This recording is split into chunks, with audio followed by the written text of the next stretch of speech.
നാളിതുവരെയുള്ള ഭക്തിയുടെയും ഭാരതത്തിന്റെ ഹൈന്ദവ സങ്കല്പത്തിന്റെയും ആരാധനയുടെയും വിശ്വാസത്തിന്റെയും ഒരു പുതിയ ഒരു കാഴ്ചപ്പാട്, ഭക്തിയുടെയും ആരാധനയുടെയും ഉപാസനയുടെയും പുതിയൊരു ധാര, പുതിയൊരു പാരമ്പര്യം നമുക്ക് പകർന്നു തരികയായിരുന്നു ശ്രീനാരായണ ഗുരുദേവൻ എന്ന് നമ്മൾ മനസ്സിലാക്കിക്കൊള്ളുക. അവിടെ നമ്മൾ മനസ്സിലാക്കേണ്ടത്, ഗദ്യപ്രാർത്ഥനയിൽ ആദ്യം പറയുന്ന ഒരു വാചകം നമ്മൾ എപ്പോഴും ഓർത്തുകൊള്ളുക. കാണപ്പെടുന്നതൊക്കെയും സ്ഥൂലം, സൂക്ഷ്മം, കാരണം എന്നീ 3 രൂപങ്ങളോട് കൂടിയതും ഇതെല്ലാം തന്നെ പരമാത്മാവിൽ നിന്നും ഉണ്ടായ പരമാത്മാവിൽ നിലനിൽക്കുന്നതുമാകുന്നു എന്ന് ആദ്യത്തെ ഒരു സെന്റൻസിലൂടെ തന്നെ, ഒരു വാചകത്തിലൂടെ തന്നെ ഭഗവാൻ പറയുമ്പോൾ, ആ പരമാത്മാവിൽ നിന്നും ഉണ്ടായതാണ് ബ്രഹ്മ വിഷ്ണു മഹേശ്വരന്മാർ എന്നൂടെ അതിനർത്ഥമുണ്ട്. ആ പരമാത്മാവിൽ നിന്നാണ് നാം ഇന്ന് കാണുന്നതും അറിയുന്നതുമായ എല്ലാ ഉപാസനാമൂർത്തികളും ദേവതാ സങ്കല്പങ്ങളും ഉണ്ടായിട്ടുള്ളത് എന്നുകൂടി നമ്മൾ മനസ്സിലാക്കിക്കൊള്ളുക. അപ്പം ആദിദേവൻ ആയി കാണപ്പെടുന്നത് ആ പരാശക്തിയാണ്, ആ പരമാത്മാവാണ്. ആ പരമാത്മാവിനെ നമുക്ക് പരാശക്തിയായിട്ടും കാണാൻ പറ്റും. പരാശക്തിയായി കാണപ്പെടുന്നത് എങ്ങനെയാണ് എന്ന് ചോദിച്ചു കഴിഞ്ഞാൽ, നമ്മുടെ വേദാന്ത പാഠങ്ങളിലെ സൂത്രപദങ്ങൾ പരിചയപ്പെടുത്തിയപ്പോൾ ആ ബ്രഹ്മം എന്ന് പറയുന്ന വാക്ക് നമ്മൾ പരിചയപ്പെടുത്തുകയും ആ സൂത്രപദം പരിചയപ്പെടുത്തുകയും അതിലൂടെ നമ്മൾ എന്താണ് ബ്രഹ്മത്തിൽ മായയും, മായ സ്പന്ദിക്കുകയും മായാസ്പന്ദനം എങ്ങനെ ഉണ്ടാകുന്നു, ശക്തിയാണ് അവിടെ ബ്രഹ്മത്തിൽ മായയെ ഉണ്ടാക്കി കാണിക്കുന്നത് എന്നൊക്കെ പറഞ്ഞു തന്നു എന്നാണ് എൻ്റെ വിശ്വാസം. ഇല്ല എന്നുണ്ടെങ്കിൽ നമുക്ക് അടുത്ത ക്ലാസ്സിൽ നമുക്കത് പറയാൻ പറ്റും. അതായത് ഈ പ്രപഞ്ചത്തിൽ ആകെ ആധാരമായിരിക്കുന്ന ആ ബ്രഹ്മശക്തിയിൽ ലീനമായിരിക്കുന്ന ശക്തിയാണ് ശിവനും ശക്തി. ആ ശക്തിയാണ് യഥാർത്ഥത്തിൽ മായയ്ക്ക് കാരണമായി വരുന്നത്. മായയാണ് ഈ പ്രപഞ്ചത്തിന്റെ എല്ലാ സൃഷ്ടിസ്ഥിതി സംഹാരങ്ങൾക്കും കാരണമായി വരിക. മായ എന്ന് പറയുമ്പോൾ നമ്മൾ മാനായതും ഭവതി മീനായതും ജനനി എന്ന് പറഞ്ഞു പോകുന്ന എല്ലാത്തിൻ്റെയും പരമകാരണമായിരിക്കുന്നത് ദേവിയാണ്, പരാശക്തിയാണ്. ആ പരാശക്തിയാണ് ബ്രഹ്മമായി നാം ഇവിടെ കാണുന്ന. ആ ബ്രഹ്മത്തിൽ ശക്തി സ്പന്ദനം ഉണ്ടാകുമ്പോൾ മായാരൂപത്തിൽ അസൃജൻ മായാസ്വസ്യ മായാവീവ അഖിലം ജഗത്ത് എന്ന് നമ്മൾ അധ്യാരോപ ദർശനത്തിൽ പറഞ്ഞുകൂടി നിങ്ങൾ ഓർത്തുകൊള്ളുക. അപ്പൊ അങ്ങനെ സർവ്വദേവതകളെയും ഒരേ ദേവതാ സങ്കല്പത്തിൽ കണ്ടുകൊണ്ട് ഈ സർവ്വദേവതകൾക്കും ആധാരശക്തിയായിരിക്കുന്ന മഹാശക്തിയാണ് ഈ പലതായി വിരിഞ്ഞു വിടർന്ന് നമുക്ക് ദർശനം തരികയും അനുഗ്രഹം തരികയും ചെയ്യുന്നത് എന്ന് നാം മനസ്സിലാക്കിക്കൊള്ളുക. അപ്പൊ അതുകൊണ്ട് ഇവിടെ നമ്മൾ പ്രത്യേകിച്ച് ഞാനിത് പറയാൻ കാരണം, ഒരു ജാതിയെന്നും ഒരു മതമെന്നും ഒരു ദൈവം മനുഷ്യന് എന്നും പറഞ്ഞിരിക്കുന്ന മഹാഗുരുവിന്റെ മഹത് വചനങ്ങളിൽ ഏറ്റവും പ്രധാനമായ വചനമാണ് ഇത്. ഒരു ജാതി, ഒരു മതം, ഒരു ദൈവം, മനുഷ്യന്. എങ്ങനെയാണ് ഇത് പറയാൻ കഴിയുക? ഇത് പറഞ്ഞ ഗുരു തന്നെയാണോ കാളിയെക്കുറിച്ച് നമോ നാദബിന്ദുവാത്മികേ നാശഹീനേ എന്ന് പറഞ്ഞുകൊണ്ട് പ്രാർത്ഥിക്കുന്നത്, ഉപാസിക്കുന്നത്, നമ്മളോട് ഉപാസിക്കാൻ പറയുന്നത് എന്നൊക്കെ ഒരു സംശയം നമുക്കുണ്ടാകാൻ പാടില്ല. എല്ലാ ദേവതകളെയും ആ ആദി പരാശക്തിയായിരിക്കുന്ന ആ ദേവിയുടെ മറ്റ് രൂപഭേദങ്ങളാണ്, മായാഭേദങ്ങളാണ് ഇത് എന്നൊക്കെ നാം ധരിക്കുന്നതിന് വേണ്ടി ശ്രമിക്കുക. അത് കൂടുതൽ മനനം ചെയ്ത് ചിന്തയിലൂടെ ഒരു ആത്മവിദ്യാലയത്തിലൂടെ കടന്നു പോകണം. നമ്മൾ സ്വയം ചിന്തിക്കണം. ഈ കേൾക്കുന്നതും ഈ പഠിക്കുന്നതുമായ എല്ലാ വിഷയങ്ങളും നമ്മൾ സ്വയം ചിന്തിക്കണം, സ്വയം നമ്മൾ പഠിക്കണം, മനനം ചെയ്യണം, നിരീക്ഷിക്കണം. അപ്പോൾ മാത്രമാണ് നമുക്ക് ഇതിൻ്റെ കൂടുതൽ അടിസ്ഥാനപരമായ വ്യക്തതയിലേക്ക് നമുക്ക് എത്താൻ കഴിയുക. അപ്പൊ ഇത് ഞാൻ പറഞ്ഞത് ഗുരുദേവന്റെ ഇഷ്ടദേവത ആരാണ് എന്ന് പലരും ചോദിക്കാറുണ്ട്. മഹാഗുരുവിന്റെ ഇഷ്ടദേവത ആരാണ്? ഒരു ഉപാസനാമൂർത്തിയിൽ നിന്ന് മാത്രമാണ് ഒരു സന്യാസിക്ക്, ഒരു താപസന് കൃത്യമായി സാക്ഷാത്കാരവും നിർവ്വാണവും സമാധിയും അല്ലെങ്കിൽ ബോധോദയവും നേടാൻ കഴിയുക. എപ്പോഴൊരു ഉപാസനാമൂർത്തി ഉണ്ടായിരിക്കും. ആ ഉപാസനാമൂർത്തിയിൽ ആലംബനം ചെയ്തുകൊണ്ട് സമാശ്രയിക്കപ്പെട്ടുകൊണ്ട് ആ ആരാധനയിലൂടെയും ഉപാസനയിലൂടെയും ധ്യാനത്തിലൂടെയും കടന്നു പോകുമ്പോഴാണ് ഒരു സന്യാസി ബോധോദയം നേടുക. അപ്പം നമുക്ക് മഹാഗുരുവിന്റെ ഈ 64 കൃതികളിൽ 6 ദേവതകളെ ഉപാസിച്ചുകൊണ്ട് സ്തുതിച്ചുകൊണ്ട് 6 ദേവതകളുടെ സ്തോത്രങ്ങൾ നമുക്ക് എഴുതി തന്നിട്ട് ഇത് ഓരോന്നും നമ്മൾ പഠിക്കാൻ ശ്രമിക്കുന്നു. നമുക്ക് മനസ്സിലാക്കാൻ പറ്റുന്നത് മഹാഗുരുവിന്റെ ഇഷ്ടദേവത ഇതാണോ ഇതാണോ ഇതാണോ എന്ന് നമ്മൾ അറിയാതെ ചിന്തിച്ചു പോകും. ഇതാണോ ഇതാണോ എന്ന്. ഇപ്പൊ ഗണപതിയാണോ, സുബ്രഹ്മണ്യനാണോ, മഹാവിഷ്ണുവാണോ, ശ്രീകൃഷ്ണനാണോ, പരമേശ്വരനാണോ? നമുക്ക് ഒരു സംശയം ഇങ്ങനെ വന്നുകൊണ്ടേയിരിക്കും. എന്താണ് ഇങ്ങനെ തോന്നാൻ കാരണം എന്നുള്ളത്. അപ്പം എല്ലാ ദേവതയും ഒരേ സങ്കല്പത്തിലാണ് ശ്രീനാരായണ ഗുരുദേവൻ സ്വീകരിച്ചിരിക്കുന്നത് എന്ന് നമ്മൾ മനസ്സിലാക്കിക്കൊള്ളുക. ഇത് നമുക്കിതിനൊരു ഒരു ആമുഖമായിട്ട് തന്നെ പറയുകയാണ്. ഇനിയും കാളി നാടകത്തിൻ്റെ ആദ്യത്തെ ശ്ലോകം ആരംഭിക്കുക എങ്ങനെയാണെന്ന് നമുക്ക് എല്ലാവർക്കും അറിയാം. നിങ്ങളെല്ലാവരും പിന്നെ പുസ്തകമൊക്കെ എടുത്തു വെച്ചിട്ടുണ്ട്, പേനായും ഒക്കെ ഉണ്ട്. നമ്മുടെ മൂലകൃതി അല്ലെങ്കിൽ ഭഗവാന്റെ ഈ ശ്ലോകം വായിക്കാനും പഠിക്കാനും ഒക്കെ സൗകര്യത്തിന് കയ്യിലെടുത്ത് വെച്ചിരിക്കുകയാണെന്നാണ് ഞാൻ വിശ്വസിക്കുന്നത്.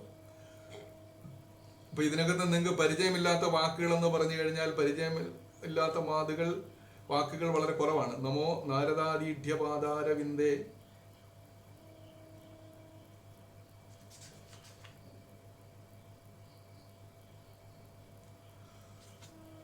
ആദ്യത്തെ നമുക്കൊരു 4 വരി ഞാനൊന്ന് പറയാം. നമോ നാദബിന്ദുആത്മികേ നാശഹീനേ, നമോ നാരദാദീഢ്യപാദാരവിന്ദേ, നമോ നാൻമറയ്ക്കും മണിപ്പൂമ്പിളക്കേ, നമോ നാൻമുഖാദിപ്രിയാംബാ നമസ്തേ. സമസ്ത പ്രപഞ്ചം സൃജിച്ചും ഭരിച്ചും മുദാ സംഹരിച്ചും രസിച്ചും രമിച്ചും വിളിച്ചും മമാനന്ദദേശേ വസിച്ചും തെളിഞ്ഞും പറഞ്ഞും തുളുമ്പും പ്രപഞ്ചം തുളഞ്ഞുള്ളിലുള്ളോളമുള്ളായിരുന്നും തിരിഞ്ഞും പിരിഞ്ഞും മഹാനന്ദധാരാം ചൊരിഞ്ഞും പദാംബോജ ഭക്തർക്കു നിത്യം വരുന്നോരു തുമ്പങ്ങളെല്ലാം അറിഞ്ഞും കരിഞ്ഞിടുമാരാവിരാതങ്ക ബീജം കുറഞ്ഞോരു നേരം നനയ്ക്കുന്ന ഭക്തർക്കറിഞ്ഞീല മറ്റുള്ള കൈവല്യ രൂപം. ഈയൊരു സ്തോത്രകൃതി യഥാർത്ഥത്തില് നമുക്ക് ഖണ്ഡിക തിരിക്കാൻ കഴിയാത്ത വിധത്തിലാണ് ഇതിന്റെ രചന. കാരണം ഭഗവാന്റെ മുമ്പില് സരസ്വതി ദേവി വന്നിങ്ങനെ നൃത്തം ചെയ്യുന്നതായിട്ട് നമുക്ക് തോന്നും. വാക്കുകളും ആശയങ്ങളും പരസ്പരം ആലിംഗനം ചെയ്തുകൊണ്ട് അതിനെ പദാനുപദം യോജിപ്പിച്ചുകൊണ്ട് അതിനകത്ത് താളവും രാഗവും ഒക്കെ തന്നെ ചേർത്തുകൊണ്ട് ഇത്രയും പൂർണ്ണതയോടുകൂടിയുള്ള ഒരു കവിത ഒരു ലോക കവിക്ക്, ഒരു വിശ്വകവിക്ക് പോലും രചിക്കാൻ കഴിയാത്ത വിധത്തിലുള്ള ആ പദാവലികളെ ചേർത്തുകൊണ്ട്, ആശയങ്ങളെ ചേർത്തുകൊണ്ട്, ഭക്തിയെ ചേർത്ത് വെച്ചുകൊണ്ട് ഇത്രമാത്രം പൂർണ്ണമായ ഒരു സ്തോത്രകൃതി നിങ്ങൾക്ക് കാണാൻ ലഭിക്കുമോ എന്ന് ചോദിച്ചു കഴിഞ്ഞാൽ ലോകത്ത് ഇത് കണ്ടെത്താൻ കഴിയില്ല. ഭാരതത്തിൽ തന്നെ ഗുരുപരമ്പരകളിൽ, സന്യാസ പരമ്പരകളിൽ പെട്ടിട്ടുള്ള മറ്റ് ഭാരതത്തിലെ സന്യാസിമാരുടെ രചനകളിലേക്ക് നമ്മൾ കടന്നു പോയാൽ പോലും ശങ്കരാചാര്യരെ പോലെയുള്ള മഹർഷീശ്വരന്മാരുടെ രചനകളിൽ കടന്നു പോയാൽ നമുക്ക് കാണാൻ പറ്റും. എന്നതുപോലെ തന്നെ നമുക്ക് കാണാൻ അപൂർവമായി ലഭിക്കുന്ന ഒരു കവിതാ രചനാ ശൈലിയാണ് ഭഗവാൻ നമ്മുടെ ഈ കൃതിയിൽ അനുവർത്തിക്കുന്നത്. കാരണം എന്ന് പറഞ്ഞു കഴിഞ്ഞാൽ ഒരു വാക്കിലൂടെ നമ്മൾ അതിന്റെ ആരംഭം കുറിച്ചു കഴിഞ്ഞാൽ ഇതിന്റെ അവസാന വാചകത്തിൽ എത്തത്തക്ക നിർത്തില്ലാതെ പാരായണം ചെയ്തു പോകാനുള്ള ഒരു പദഘടനയും ഒരു ഖണ്ഡിക രൂപീകരണമാണ് ഭഗവാനോട് നടത്തിയിരിക്കുന്നത്. അല്പൊന്നും തോന്നിപ്പോകും, ഇത് എങ്ങനെയാണ് ഒരു കവിത എഴുതാൻ, ഇപ്രകാരമുള്ള ഒരു കവിത രചിക്കാൻ കഴിയുക? നമ്മൾ തന്നെ നമ്മുടെ കേരളത്തിലെ പല കവികൾ എഴുതുന്ന കവിതകളെ കുറിച്ച് നോക്കിക്കഴിഞ്ഞാൽ അവർക്ക് വൃത്തവും അലങ്കാരവും പരിമിതമായ വൃത്തങ്ങളിലൂടെ അലങ്കാരങ്ങളിലൂടെയാണ് അവരുടെ കവിതകൾ മൊത്തം രചിച്ചു പോയിരിക്കുന്നത്. ആ സ്ഥാനത്ത് ഭഗവാൻ എൻ്റെ കവിതകൾ, സ്തോത്ര കവിതകൾ ഓരോന്നും നമ്മൾ ശ്രദ്ധിച്ചു നോക്കുക. എത്ര വൈചിത്ര്യമുള്ളതാണ്, എത്ര സങ്കീർണമായതാണ്, എത്രമാത്രം അതിൻ്റെ പദങ്ങളെ യോജിപ്പിച്ചിരിക്കുന്നത്, അതിലടങ്ങിയിരിക്കുന്ന സംഗീതത്തിൻ്റെതായ ചേരുവകൾ ചേർത്ത് വെച്ചിരിക്കുന്നത്. ഏതൊരു കൃതിയും നമുക്ക് ആലപിക്കാനും വളരെ മധുരമായി ആലപിക്കാൻ കഴിയുന്നത്തക്ക വിധത്തിലാണ് ഭഗവാന്റെ ഈ കൃതികളുടെ രചന എന്ന് നമ്മൾ മനസ്സിലാക്കുക. ഒരു വിശ്വകവിക്ക് വിശ്വകവികളെ നമ്മൾ തേടിപ്പോയാൽ പോലും കവിത്വശക്തിയിലെ മഹാഗുരുവിന്റെ കൃതികളോട് കിടപിടിക്കാൻ വേറെ എന്തെങ്കിലും കാണുമോ എന്ന് ചോദിച്ചാൽ ഇല്ല എന്ന് വേണം നമുക്ക് പറയാം. ഈ കാളി നാടകം പോലെയുള്ള ഒരു സ്തോത്രകൃതിയോ അല്ലെങ്കിൽ ഒരു സാധാരണ കവിതയോ നമുക്ക് മലയാള സാഹിത്യത്തിന്റെ ഈ 1000-1500 വർഷത്തെ പാരമ്പര്യത്തിലെടുത്ത് നോക്കിക്കഴിഞ്ഞാൽ നമുക്ക് കാണാനേ ലഭിക്കില്ല. അതാണ് ഭഗവാന്റെ രചനാശൈലിയുടെ മഹത്വം. അതിനകത്ത് നമ്മുടെ ഭാരതത്തിൻ്റെതായ ഒരു സങ്കല്പമുണ്ട്. ഋഷി കവി എന്ന് പറയും. ഋഷി അല്ലാത്തവൻ കവിയേ അല്ല എന്നാണ് പറയുക. ഒരു ഋഷിക്ക് മാത്രമേ, ഒരു സാക്ഷാത്കാരം നേടിയ ഒരു ഋഷിക്ക് മാത്രമേ കവിത രചിക്കാനുള്ള അധികാരമുള്ളൂ. അധികാരം അവർക്കേ ഉള്ളൂ. മറ്റു പലരും കവിത എഴുതാറുണ്ട്. പക്ഷേ ഗുരുക്കന്മാർ കവിത എഴുതുന്നത് എങ്ങനെയാണ്? അതൊരിക്കലും സാധാരണ ജീവിതത്തിൽ നാം കാണുന്ന കവികൾ എഴുതുന്ന രീതിയിലല്ല ഗുരുക്കന്മാരുടെ കവിതാ രചനാ ശൈലി. നമുക്കറിയാം, ഒരു കവി അല്ലെങ്കിൽ ഒരു സാഹിത്യകാരൻ അവൻ്റെ ഒരു കവിതാരചനയിലേക്കോ സാഹിത്യരചനയിലേക്കോ കടന്നു പോകുമ്പോൾ അവൻ്റെ അന്തരംഗത്തിലുണ്ടാകുന്ന സംഘർഷങ്ങളും അന്തരംഗത്തിലുണ്ടാകുന്ന മറ്റ് കോലാഹലങ്ങളും ഒക്കെ നമുക്കറിയാം. നമുക്ക് ഒരു സങ്കീർത്തനം പോലെ എഴുതിയ നമ്മുടെ പെരുമ്പടവം പറഞ്ഞിട്ടുണ്ട്, അതിനകത്ത് പലതും എഴുതി കഴിയുമ്പോൾ അദ്ദേഹത്തിന് ചിത്തഭ്രമം വന്നതുപോലെ അദ്ദേഹത്തിന് പലപ്പോഴും തോന്നിയിട്ടുണ്ട്. ഡെസ്റ്റോയെവ്സ്കി ഒക്കെ ഉണ്ടായിട്ടുള്ള എല്ലാ മാനസികമായ വിക്ഷോഭങ്ങളും ആരനുഭവിച്ചിട്ടുണ്ട്? പിന്നെ നമ്മുടെ പെരുമ്പടവം അനുഭവിച്ചിട്ടുണ്ടെന്ന് പറയും. അപ്പൊ എന്ന് പറഞ്ഞാൽ ഒരു ഭ്രമചിന്തയോട്, ഒരു വിഭ്രമാത്മകമായ മാനസിക സ്ഥിതിയോട് കൂടിയാണ് കവിതാരചനയും സാഹിത്യരചനയും നടക്കുക. നമ്മളായാൽ പോലും എന്തെങ്കിലും എഴുതണമെന്നുണ്ടെങ്കിൽ അതിൻ്റെതായ ഒരു കവിതാരചനയുടേതായ ഒരു പേറ്റുനോവ് നമ്മൾ അനുഭവിക്കുന്നുണ്ട്. പക്ഷേ ഒരു ഋഷി കവിയായി മാറുമ്പോൾ ഋഷിയുടെ നാവിൽ നിന്ന് നമുക്ക് ലഭിക്കുന്ന കവിത ഒരു മാനസിക സംഘർഷത്തിലൂടെയല്ല, അല്ലെങ്കിൽ ഏതെങ്കിലും സങ്കല്പത്തിലൂടെയല്ല, അല്ലെങ്കിൽ എന്തെങ്കിലും ഒരു എന്താ പറയുക, നമുക്ക് നിയന്ത്രണാതീതമായി എന്തൊക്കെയോ വന്ന് നമ്മളെ പ്രേരിപ്പിക്കുന്നതിലൂടെയാണ് ഈ കവിതകളും സാഹിത്യങ്ങളും വരുന്നത് എന്ന് നാം കേൾക്കുന്നതിൽ നിന്ന് വ്യത്യസ്തമായി ഈ രചന ദിവ്യമായ ഒരു ഉൾവിളിയോടുകൂടി അവർ സ്വാഭാവികമായി ഒരു കിളി പാടുന്നത് പോലെ, ഒരു പൂവിൽ നിന്ന് അതിൻ്റെ സുഗന്ധം പരക്കുന്നത് പോലെ, ഒരു നദി ഒഴുകിപ്പോകുന്നത് പോലെ അവരിലൂടെ ഈ വാക്കുകളും ഈ കൃതികളും ഒഴുകി ഇറങ്ങി വരികയാണ് എന്ന് നമ്മൾ മനസ്സിലാക്കിക്കൊള്ളുക. അതാണ് ഒരു സാഹിത്യകാരൻ അല്ലെങ്കിൽ ഒരു രചയിതാവ്, ഒരു കവി എന്നുള്ള നിലയിൽ, ഋഷിയായിരിക്കുന്ന കവി എന്നുള്ള നിലയിൽ ഭഗവാനെ അദ്വിതീയനാക്കുന്നത്. അതൊന്നുകൂടി നമ്മൾ മനസ്സിലാക്കി പോവുക. ഇനിയും നമുക്ക് ആദ്യത്തെ ശ്ലോകം നോക്കാം. നമോ നാദബിന്ദുആത്മികേ നാശഹീനേ നമോ നാരദാദീദ്യപാദാരവിന്ദേ.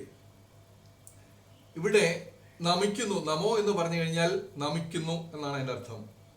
അതേസമയം നമ എന്ന് പറഞ്ഞാൽ അതിന് വേറൊരു അർത്ഥം കൂടിയുണ്ട്. നമോ എന്ന് പറഞ്ഞാൽ നമിക്കുന്നു. നമഹ എന്ന് പറഞ്ഞു കഴിഞ്ഞാൽ ന മ എന്നും കൂടെ അതിൻ്റെ അർത്ഥം നമുക്ക് പറയാൻ പറ്റും. എഴുതുകയാണെങ്കിൽ അങ്ങനെ എഴുതുക. ന എഴുതിയിട്ട് 2 കുത്തിടുക, മ എഴുതി 2 കുത്തിടുക. ന മഹ ന മ. എന്റേതല്ല. മ എന്ന് പറഞ്ഞാൽ എന്റേത്, ന എന്ന് പറഞ്ഞാൽ അല്ല, ഇല്ല, അരുത് എന്നൊക്കെയാണ് അതിൻ്റെ അർത്ഥം. അപ്പം ന മ എന്ന് പറഞ്ഞാൽ എന്റേതല്ല, ന മ. പിന്നീട് നമഹ എന്ന് പറഞ്ഞാലോ നമിക്കുന്നു. അങ്ങനെ അതിന് 2 അർത്ഥം നമുക്ക് പറയാൻ പറ്റും. അതുപോലെ നാദബിന്ദുആത്മികേ. എന്താണ് നാദബിന്ദുആത്മികേ? അത് നമ്മൾ വളരെ പഠനത്തിന് വേണ്ടി നമ്മൾ ശ്രദ്ധിക്കുമ്പോൾ വളരെ ശ്രദ്ധിച്ച് നിങ്ങൾ കേൾക്കണം. നാദത്തിനെ നമുക്കൊരു ബിന്ദുവിലേക്ക് എങ്ങനെയാണ് കേന്ദ്രീകരിക്കാൻ പറ്റുക? നമുക്കൊരു ബിന്ദു, ഒരു പേപ്പറിനകത്ത് പേന എടുത്ത് നമുക്കൊരു ബിന്ദു അടയാളപ്പെടുത്താൻ പറ്റും. ഒരു ബിന്ദു അടയാളപ്പെടുത്താൻ പറ്റും. ഒരു പോയിന്റ് നമുക്ക് അടയാളപ്പെടുത്താൻ പറ്റും. പക്ഷെ നാദത്തിൽ നമുക്ക് ബിന്ദുവിനെ കൊണ്ടുവരാൻ പറ്റുമോ? നാദത്തിൽ, ശബ്ദത്തിൽ ബിന്ദുവിനെ കൊണ്ടുവരാൻ പറ്റുമോ? അതിന്റെ അർത്ഥം എന്താണ്? അവിടെയാണ് നാദബിന്ദു എന്ന് പറയുന്നത് ധ്യാനബിന്ദുവായി മാറുന്നത്. അവിടെയാണ് എന്ന് പറഞ്ഞാല് മൗനത്തിലൂടെ ഒരു സാധകൻ പോയി ഒരു ബിന്ദുവിലേക്ക് ഏകാഗ്രപ്പെടുകയാണ്. ഒരു ബിന്ദുവിലേക്ക്, ആ ധ്യാനത്തിലൂടെ തൻ്റെ അന്തരംഗത്തിൽ ഒരു ധ്യാനിയായിരിക്കുന്ന ഒരു ഉപാസകന്റെ ഹൃദയത്തിലേക്ക് അവൻ്റെ ഇന്ദ്രിയങ്ങളെ 5 ഉള്ളടക്കിക്കൊണ്ട് മൗനത്തിലേക്ക് പോയി കഴിയുമ്പോൾ അവൻ്റെ അന്തരാത്മാവിൽ നിന്നും ചില ശബ്ദങ്ങൾ ഉയർന്നു വരും. നമ്മുടെ നാഭീദേശത്തിൽ നിന്നും അല്ലെങ്കിൽ നമ്മുടെ മൂലാധാരത്തിൽ നിന്നും ഒരു ശബ്ദത്തിൻ്റെതായ ഒരു തരംഗം പുറപ്പെടുകയും ആ ശബ്ദ തരംഗങ്ങൾ നമ്മുടെ നാഡികളിലൂടെ പ്രവഹിച്ച് നമ്മുടെ ആധാരചക്രങ്ങളെ എല്ലാം ഭേദിച്ച് നമ്മുടെ സഹസ്രാരത്തിലേക്ക് കടന്നു വരുമെന്നും ഒക്കെ ഞാൻ കഴിഞ്ഞ നമ്മുടെ ക്ലാസ്സുകളിൽ നിങ്ങളോട് പറഞ്ഞിരുന്നു. ആ വേദാന്ത സൂത്രപദ പരിചയത്തിൽ പറഞ്ഞിരിക്കുന്ന ആ അനുഭവം ഒരു ഗുരുവിനുണ്ടാകുമ്പോഴാണ് ഗുരു എന്ത് പറയുക? നാദബിന്ദുവിലേക്ക് എത്തി. നാദത്തെ ഒരു ബിന്ദുവിലേക്ക് കേന്ദ്രീകരിക്കാൻ പറ്റിയിരിക്കുന്നു എന്ന് പറഞ്ഞു കഴിഞ്ഞാൽ ഇന്ദ്രിയങ്ങൾ, നമ്മുടെ പഞ്ചേന്ദ്രിയം, കണ്ണ്, മൂക്ക്, നാക്ക്, ത്വക്ക്, ചെവി എന്ന് പറയുന്ന ഇന്ദ്രിയങ്ങളെ എല്ലാം നമ്മൾ നമ്മുടെ നിയന്ത്രണത്തിലാക്കിക്കൊണ്ട് വളരെ ആഴത്തിലുള്ള മൗനത്തിലേക്ക് പോയി കഴിയുമ്പോൾ നമ്മുടെ ശരീരത്തിൽ നിന്നും നമ്മുടെ അന്തരാത്മാവിൽ നിന്നും ഒരു ശബ്ദം, ബാഹ്യ ശബ്ദങ്ങൾ ഇല്ലാതെയായി കഴിയുമ്പോൾ നിരന്തരം ശബ്ദിച്ചുകൊണ്ടിരിക്കുന്ന ഒരു ശബ്ദത്തിൻ്റെ കേന്ദ്രം നമ്മുടെ ശരീരത്തിൻ്റെ ഉള്ളിൽ ഉണ്ടായിരുന്നു എന്ന് നമുക്ക് തിരിച്ചറിയാൻ കഴിയും. അത് ബാഹ്യ ശബ്ദങ്ങൾ നിലച്ചു കഴിയുമ്പോൾ മാത്രമാണ് നമ്മുടെ ആന്തരിക ശബ്ദങ്ങളെ നമുക്ക് തിരിച്ചറിയാൻ കഴിയുക. അത്രമാത്രം മൗനം ഉണ്ടായി കഴിയുമ്പോഴാണ് നമ്മുടെ ഉള്ളിൽ ഉണ്ടാകുന്ന ശബ്ദത്തെ നമുക്ക് തിരിച്ചറിയാൻ കഴിയുക. ആ ശബ്ദം എവിടെയാണ് നിലകൊള്ളുക? ആ നാദത്തിന്റെ മധ്യബിന്ദുവിൽ വന്ന് സാന്ദ്രീകരിക്കപ്പെട്ടിരിക്കുന്നു നാദബിന്ദു. ആ നാദബിന്ദു ഏതാണെന്ന് പറഞ്ഞു കഴിഞ്ഞാൽ, അതിനെ നമുക്ക് അല്പം കൂടെ ലളിതമായി പറഞ്ഞു കഴിഞ്ഞാൽ, ആ ഉ മ എന്ന് പറയുന്ന 3 അക്ഷരങ്ങളിലൂടെ ജനിക്കപ്പെടുന്ന ശബ്ദങ്ങൾ, ഉണ്ടാകുന്ന ശബ്ദങ്ങൾ. ആ ഉ മ എന്ന് പറയുന്ന 3 അക്ഷരങ്ങൾ. ആ അക്ഷരങ്ങളെ നമ്മൾ യോജിപ്പിച്ച് കഴിയുമ്പോൾ അത് എന്തായി മാറുന്നു? അത് ഓം എന്നതായി മാറുന്നു. ആ ഉ മ. അകാര ഉകാര മകാരങ്ങൾ ചേർന്നുകൊണ്ടാണ് ഈ ഓം എന്ന് പറയുന്ന ആ ശബ്ദം രൂപപ്പെടുന്നത്. അപ്പം ആ ഓം എന്ന് നാം എഴുതി കഴിയുമ്പോൾ അതിലൊരു ബിന്ദു ഉണ്ട്. നമ്മളത് ഓം എന്ന ആ ഒരു അക്ഷരം നമ്മൾ എഴുതി കഴിയുമ്പോൾ അതിൻ്റെ ഒരു ബിന്ദു ഉണ്ട്. ആ ബിന്ദുവാണ് യഥാർത്ഥത്തിൽ ഈ നാദത്തിന്റെ കേന്ദ്രമായി ഭവിക്കുക. അപ്പോൾ അത് ആഴത്തിലുള്ള അഗാധമായ മൗനത്തിൽ മാത്രം നമുക്ക് ഉയർന്നു കേൾക്കപ്പെടുന്ന ആ ശബ്ദം ആ ബിന്ദുവിൽ നിന്നാണ് പുറപ്പെടുക. യഥാർത്ഥത്തിൽ ഈ പ്രപഞ്ചത്തിൽ ഉണ്ടായിരിക്കുന്ന സർവ്വ ശബ്ദങ്ങളുടെയും ഉറവിടം ഏതാണ്?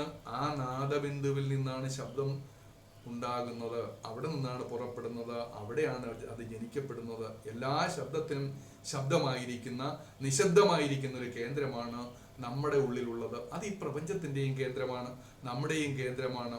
ഈ പ്രപഞ്ചത്തിന്റെ സത്തയിലേക്ക് നമ്മൾ പോയി കഴിഞ്ഞാലും നമുക്ക് ഈ നാദബിന്ദുവിലേക്ക് നമുക്ക് എത്താൻ പറ്റും. അത് ഒരു ധ്യാന ഗുരു നമ്മുടെ പ്രാർത്ഥന, ഗദ്യപ്രാർത്ഥനയ്ക്കകത്ത് പറയുന്നുണ്ട്, ധ്യാനിക്കേണ്ടതായ എന്ന് പറയുന്ന ഒരു ഭാഗം അതിന്റെ ഒരു ഭാഗത്ത് വരുന്നുണ്ട്. ധ്യാനിക്കേണ്ടതായ ധ്യാനത്തിലേക്ക് നമ്മൾ പോയെങ്കിൽ മാത്രമേ ശ്രീനാരായണ ഗുരു പരമഹംസദേവന്റെ വാക്കുകളുടെയും വചനാമൃതങ്ങളുടെയും ആത്മാവിനെ നമുക്ക് മനസ്സിലാക്കാൻ കഴിയുകയുള്ളൂ. അതിനെ നമ്മൾ മനസ്സിലാക്കണമെങ്കിൽ കൃത്യമായി നാം അല്പനേരമെങ്കിലും മൗനമായിരിക്കാൻ ശ്രമിക്കുക. മൗനം, അത് കൃത്യമായ ഒരു മൗനം നമ്മൾ പരിശീലിച്ചു കഴിയുമ്പോൾ ഈ നാദം എന്താണെന്നും നാദത്തിന്റെ ബിന്ദു എന്താണെന്നും ഒക്കെ അല്പാൽപമായിട്ടെങ്കിലും നിങ്ങൾക്ക് അനുഭവിക്കാൻ പറ്റും. കാരണം നിങ്ങളുടെ ഉള്ളിൽ നടക്കുന്ന കോലാഹലം, ശബ്ദവും ഘോഷണങ്ങളും ഇല്ലാതെയായി കഴിയുമ്പോഴാണ് നമ്മുടെ ഉള്ളിൽ നടക്കുന്ന യഥാർത്ഥമായിരിക്കും ആ മന്ത്രമധുരമായ ശബ്ദം നമുക്ക് കേൾക്കാൻ കഴിയുക. അതിന് നമുക്ക് അല്പനേരം ശാന്തമായി മൗനമായി നാം ഓരോരുത്തരെയും ഇരിക്കേണ്ടതായിട്ടുണ്ട്. അപ്പോൾ നിങ്ങൾക്ക് നമോ നാദബിന്ദുആത്മികേ, ആ നാദബിന്ദുവിന് ആത്മാവായി ഭവിക്കുന്ന അവളുടെ ശബ്ദം നമുക്ക് കേൾക്കാൻ പറ്റും. ആദ്യം നമുക്ക് അവളെ ശബ്ദത്തിൽ നമുക്ക് കാണാൻ പറ്റും. അപ്പോഴവിടെ പറയുന്നുണ്ട്, ആ നാദബിന്ദുആത്മിക ആയിരിക്കുന്ന അവൾ ആരാണ്?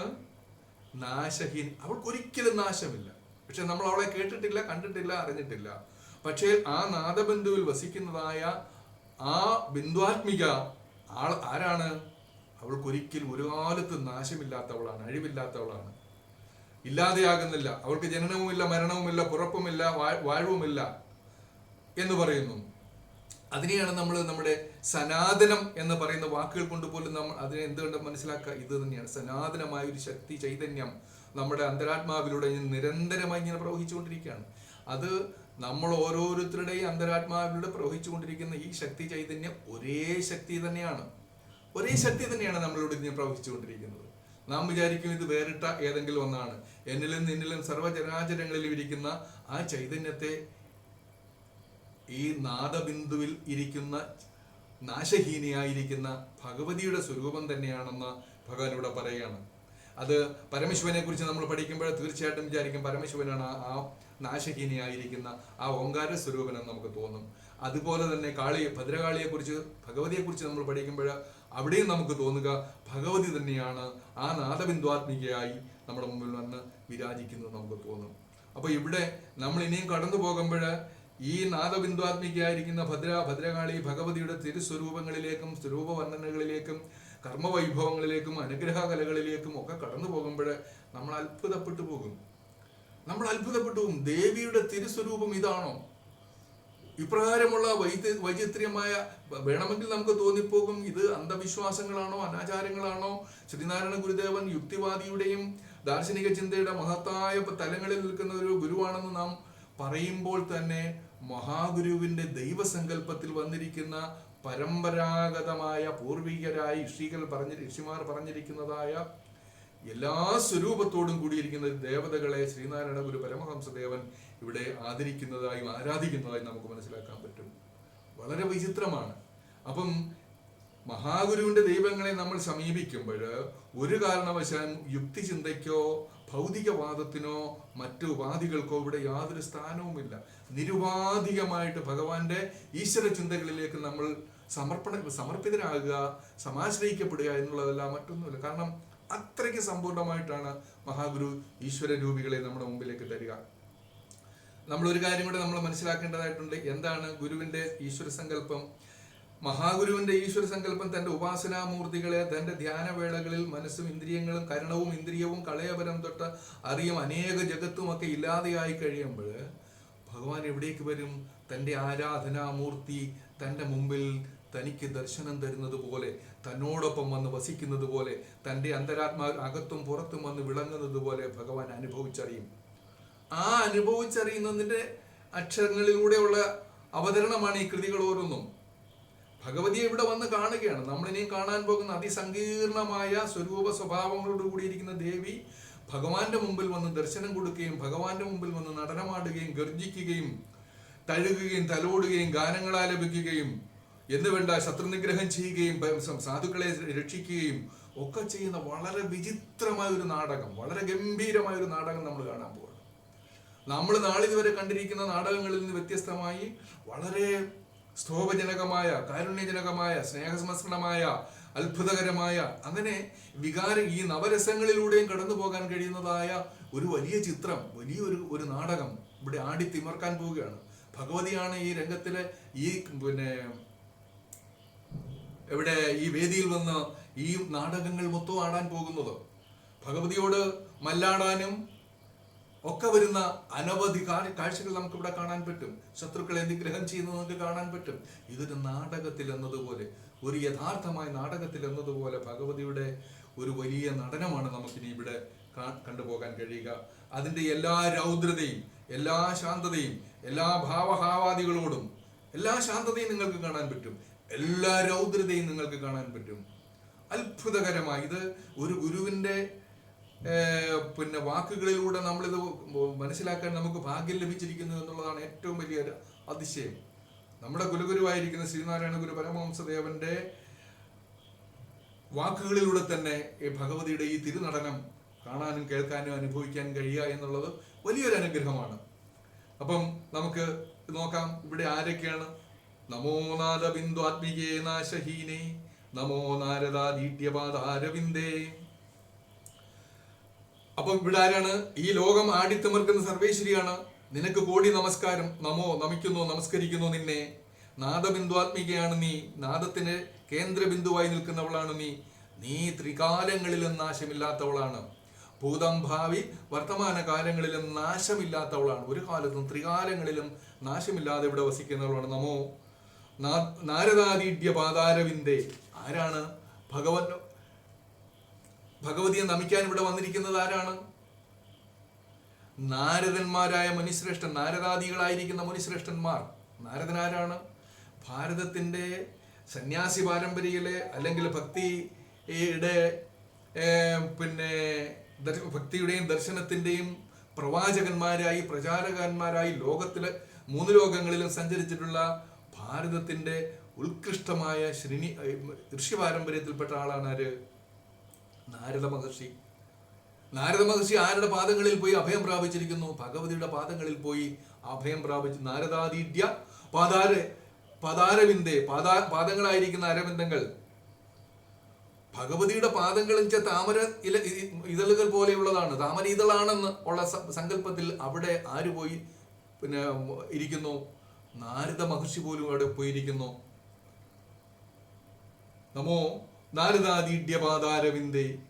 നമോ നാൻമറയ്ക്കും മണിപ്പും. മറ എന്ന് പറഞ്ഞാൽ എന്താണ് അതിന്റെ അർത്ഥം? മറ എന്ന് പറഞ്ഞാൽ എൻ്റെ അർത്ഥം വേദങ്ങൾ എന്നാണ്.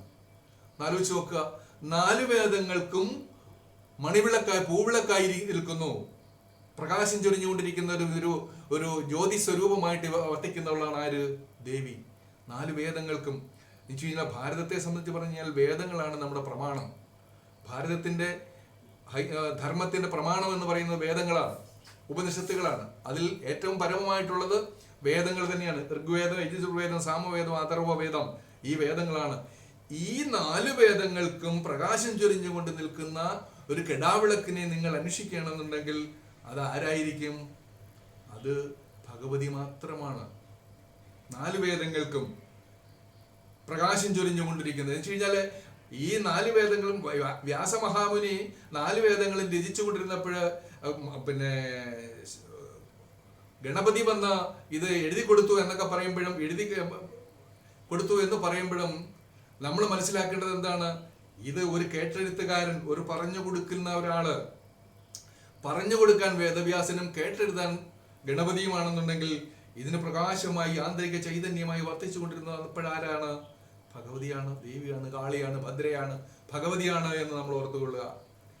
നമോ നന്മറിക്കും മണിപ്പൂമ്പിളക്ക്. അപ്പൊ നമ്മൾ ആരാധിക്കുന്ന, നമ്മൾ പ്രാർത്ഥിക്കുന്ന, നമ്മൾ ഉപാസിക്കുന്ന ദേവി 4 വേദങ്ങൾക്കും പരമമായ പ്രകാശത്തെ പ്രദാനം ചെയ്യുന്നവളാണ്. നാമോ നാൻമുഖാദി പ്രിയംബ. അമ്മേ, നിന്റെ സ്വരൂപത്തെ കുറിച്ച് വർണ്ണിച്ചു തുടങ്ങുമ്പോൾ നമുക്ക് മനസ്സിലാക്കുന്നത് നീ മാതാവാണ്, ജഗത്തിന്റെ മാതാവാണ്, അമ്പേ വിളിക്കുകയാണ്. മണിപ്പൂമ്പിളക്ക് മാത്രമല്ല, സർവചരാചരങ്ങൾക്കും പെറ്റമ്മയായി വർത്തിക്കുന്നവളല്ലോ നീ പറയുകയാണ്. നീയാണ് നാൻമുഖാദി പ്രിയാമ്പ. നാൻമുഖൻ എന്ന് പറയുന്ന ബ്രഹ്മാവിന് പോലും പ്രജാപതിയായിരിക്കുന്ന, പെറ്റമ്മയായിരിക്കുന്ന അവളല്ലേ അമ്മേ നീ. ആ പരമാത്മാവിനെ കുറിച്ച് നിങ്ങൾ ചിന്തിച്ചു കൊള്ളുക. ആ പരമാത്മാവ് എന്ന് പറയുന്ന സങ്കല്പത്തെ ഇവിടെ ദേവീ സങ്കല്പത്തിലേക്ക് ഭഗവാൻ മാറ്റിക്കൊണ്ട് പറയുകയാണ്, ഈ നാൻമുഖനായിരിക്കുന്ന, ഈ നാൻമുഖാദി എന്ന് പറയുമ്പോൾ നമ്മൾ മനസ്സിലാക്കേണ്ടത് എന്താണ്? ബ്രഹ്മാവ്, വിഷ്ണു, മഹേശ്വരൻ, അതാണ് നാൻമുഖാദി. നാൻമുഖൻ മുതൽ ഉള്ളവർ. അപ്പൊ അവിടെ ആ 3 പേര് അവിടെ കടന്നു വരും. നാൻമുഖാദി പ്രിയമ്പ, ബ്രഹ്മ, വിഷ്ണു, മഹേശ്വരന്മാർ. ഇവർക്കൊക്കെ പോലും പ്രിയമാതാവായിട്ടുള്ളവളാണ്. അവരുടെ ഒക്കെ പെറ്റമ്മയാണ് ഭഗവതി. ആലോചിച്ച് നോക്കുക. അപ്പൊ നമ്മള് ഈ വിശ്വാസങ്ങളിൽ നിന്ന്, സങ്കല്പങ്ങളിൽ നിന്ന്, ഭക്തിയിൽ നിന്ന് എത്രമാത്രം പിന്നെ അകലേക്ക് മാറി നിൽക്കുന്നുവോ. പക്ഷേ ഭഗവാൻ നമ്മളെ ഏത് പിന്നെ സന്നിധിയിലാണ് പിടിച്ചു നിർത്താൻ ആഗ്രഹിച്ചത്? ഈ ദേവിയുടെ തിരുമുമ്പിൽ ത്രിമൂർത്തികൾ പോലും വന്ന് ആരാധിക്കുന്ന, 4 വേദങ്ങൾക്കും പിന്നെ പ്രകാശം ചൊരിഞ്ഞുകൊണ്ട് നിൽക്കുന്ന ഭഗവതിയുടെ പാദങ്ങളിൽ ശരണാർത്ഥികളാകുന്നതിന് വേണ്ടി നമ്മളെ സജ്ജരാക്കാൻ വേണ്ടിയാണ് ഭഗവാൻ കാളി നാടകം എന്ന് പറയുന്ന ഈ ഒരു വലിയ നാടകം ഇന്നിവിടെ നമ്മുടെ മുമ്പിൽ എഴുതി അവതരിപ്പിക്കുന്നത്. ഒരു വലിയ നാടകമാണ്. ആ നാടകത്തിന്റെ അവതരണമാണ് ഇപ്പോൾ ഇവിടെ നടന്നത്. എന്താണ്? ആദ്യം ഭഗവതിയെ വന്ദിക്കുകയാണ്. ഭഗവതിയുടെ സ്വരൂപം എന്താണ്? നമോ നന്മറയ്ക്കും മണിപ്പൂമ്പിളക്കെ. നാദബിന്ദുവാത്മികയാണ് ഭഗവതിയെ. നമുക്ക് ആദ്യ പരാശക്തിയായിട്ട് തന്നെ നമുക്കിവിടെ പിന്നെ ചിത്രീകരിച്ച് തരികയാണ്. ആദ്യ പരാശക്തിയാണ്. എന്താണ്? നാദബിന്ദുവാത്മികയാണ്. ഈ പ്രപഞ്ചത്തിന്റെ ഉൽപ്പത്തി, നമ്മുടെ ഈ പ്രപഞ്ചം തന്നെ നാദപ്രപഞ്ചം എന്നാണ് പറയുക. ഈ പ്രപഞ്ചത്തിന്റെ ഉൽപ്പത്തിക്ക് കാരണമായിരിക്കുന്നത് നാദമാണ് എന്ന് നമ്മുടെ വിശ്വാസം. ഭാരതത്തിന്റെ ഋഷീശ്വരന്മാർ അതാണ് പറഞ്ഞുകൊണ്ടിരിക്കുന്നത്. അപ്പൊ ആ നാദത്തിന്റെ മധ്യബിന്ദുവായിരിക്കുന്ന, കേന്ദ്രബിന്ദുവായിരിക്കുന്നവളാണ് ആര്? ഭഗവതി. അവളോ നാശഹീനയാണ്. ത്രികാലങ്ങളിലും ത്രിലോകങ്ങളിലും സർവചരാചരങ്ങളിലും യാതൊരു ഭേദവുമില്ലാതെ, നാശവുമില്ലാതെ അന്തര്യാമിയായി പ്രവഹിച്ചുകൊണ്ടിരിക്കുന്ന ശക്തിയാണ് ഈ പരാശക്തി. ഈ ഭഗവതിയുടെ പാതാരബിന്ദങ്ങളിൽ വന്ന് പ്രണമിച്ചുകൊണ്ട് നിൽക്കുന്നത് നാരദന്മാർ മുതലായ മഹർഷീശ്വരന്മാരാണ്. ഇവൾ 4 വേദങ്ങൾക്കും പ്രഭചൊരിഞ്ഞുകൊണ്ട് നിൽക്കുന്നവളാണ്. ബ്രഹ്മാവിഷ്ണു മഹേശ്വരന്മാർ പോലും, അവർക്ക് പോലും പെറ്റമ്മയായി ഭവിക്കുന്നവളാണ് കാളി. നമ്മൾ എത്രമാത്രം യുക്തിചിന്തയിലൂടെ കടന്നു പോയാലും ഭഗവാന്റെ ദർശനങ്ങളുടെ ശ്രീകോവിലേക്ക് കടന്നു പോകാൻ നമ്മുടെ മുൻവിധികളെയും നമ്മുടെ ധാരണകളെയും ആ ശ്രീകോവിലിന്റെ പുറത്ത് വെച്ചിട്ട് വേണം ഭഗവാന്റെ ഭക്തിയുടെ ശ്രീകോവിലേക്ക് നമുക്ക് കടന്നു പോകാനുള്ളത്. അതുകൊണ്ട് ഈ മുൻവിധികളെയും ഒക്കെ തന്നെ മാറ്റിവെച്ചുകൊണ്ട് കറകളഞ്ഞ ഭക്തിയുടെ, കറകളഞ്ഞ വേദാന്തത്തിലൂടെ കടന്നു പോകാൻ നമ്മുടെ മനസ്സിനെയും ശരീരത്തെയും പാകപ്പെടുത്തി എടുത്തു കഴിഞ്ഞാൽ നമുക്ക് ജീവിതത്തിൽ ശാന്തിയും സമാധാനവും സ്വസ്ഥതയും ഒക്കെ കിട്ടാൻ ഈ മഹാഗുരു കാണിച്ചു തന്ന ശുദ്ധമായ ഭക്തിയുടെ പിന്തുടർച്ച സഹായിക്കുമെന്ന് നിങ്ങൾ മനസ്സിലാക്കിക്കൊള്ളുക. അതാണ് നമ്മുടെ ആ ഒരു അവതരണമാണ്. ആദ്യത്തെ ഭാഗമാണ് ഇവിടെ പറഞ്ഞിരിക്കുന്നത്. ഇനി അങ്ങോട്ട് പോയി കഴിയുമ്പോൾ ഭഗവതിയുടെ ആ സ്വരൂപം, അതിൻ്റെ എല്ലാ രൗദ്രതയോടും എല്ലാ ഭാവഭദ്രതയോടും എല്ലാ ശാന്തിയോടും എല്ലാ സ്നേഹത്തോടും എല്ലാ കാരുണ്യത്തോടും ഒക്കെ നമുക്ക് ഭഗവതിയെ കാണാൻ പറ്റും. ഭഗവതി ഇവിടെ നിറഞ്ഞാടുമ്പോൾ ഈ പ്രപഞ്ചം പോലും കുലുങ്ങും. ഈ പ്രപഞ്ചം പോലും പ്രപഞ്ചത്തിലെ പ്രകമ്പനം കൊള്ളും. അങ്ങനെയുള്ള ഒരു വലിയ കാഴ്ച, വലിയൊരു നാടകം നമുക്കിവിടെ കാണാൻ പറ്റും. ഇനി അടുത്ത 1-2 ഒരു 10 വരി നമുക്ക് ഞാൻ ഇപ്പോൾ ആലപിക്കാം. സമസ്ത പ്രപഞ്ചം സൃജിച്ചും ഭരിച്ചും മുദാ സംഹരിച്ചും രസിച്ചും രമിച്ചും കളിച്ചും പുളച്ചും മഹാഘോരഘോരം വിളിച്ചും മമാനന്ദദേശേ വസിച്ചും തെളിഞ്ഞും പറഞ്ഞും തുളുമ്പും പ്രപഞ്ചം തുളഞ്ഞുള്ളിലെള്ളോളമുള്ളായിരുന്നും തിരിഞ്ഞും പിരിഞ്ഞും മഹാനന്ദധാരാം ചൊരിഞ്ഞും പദാംഭോജ ഭക്തർക്കു നിത്യം വരുന്നോരു തുമ്പങ്ങളെല്ലാം അറിഞ്ഞും കരിഞ്ഞിടുമാരാവിരാതങ്ക ബീജം കുറഞ്ഞോരു നേരം നനയ്ക്കുന്ന ഭക്തർക്കറിഞ്ഞീല മറ്റുള്ള കൈവല്യ രൂപം. ഭഗവതിയുടെ കേവല സ്വരൂപം മറ്റാർക്കും മനസ്സിലാക്കാൻ കഴിഞ്ഞില്ല. ഇവിടെ നമുക്ക് പറ്റിയിരിക്കുന്ന ഒരു ധർമ്മസങ്കടം, നമുക്ക് പറ്റിയിരിക്കുന്ന ഒരു പ്രതിസന്ധിയാണ് ഭഗവാൻ ഇവിടെ പറയുന്നത്. ഭഗവതിയുടെ കൈവല്യ സ്വരൂപം, കേവല സ്വരൂപം, ആ മൗലികമായ സ്വരൂപം എന്താണെന്ന് അറിയാൻ നമുക്ക് കഴിഞ്ഞില്ല. എന്തുകൊണ്ടാണ് ഇത് കഴിയാതെ പോയത്? സമസ്ത പ്രപഞ്ചം സൃജിച്ചും ഭരിച്ചും മുദാ സംഹരിച്ചും. ബ്രഹ്മാവിഷ്ണു മഹേശ്വരന്മാരുടെ ആ ധർമ്മങ്ങളെയൊക്കെ ഭഗവതി തന്റെ കൈകളിൽ എടുത്ത് അമ്മാനമാടിക്കൊണ്ട് നിൽക്കുന്ന ഒരു കാഴ്ചയാണ് നമുക്ക് ഇവിടെ കാണാൻ പറ്റുന്നത്. സമസ്ത പ്രപഞ്ചം സൃജിക്കുക എന്ന് പറഞ്ഞാൽ എന്താണ്? സൃഷ്ടിക്കുക, ഉണ്ടാക്കുക. സൃജിക്കുക എന്ന് പറഞ്ഞാൽ സൃഷ്ടിക്കുക.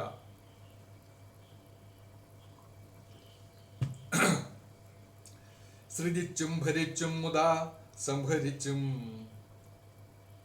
അപ്പൊ ഇവിടെ ഭഗവതിയുടെ കർമ്മങ്ങൾ എന്താണ് ഇവിടെ നടന്നുകൊണ്ടിരിക്കുന്നത്? സമസ്ത പ്രപഞ്ചം. ഈ ഭൂമി മാത്രമാണോ?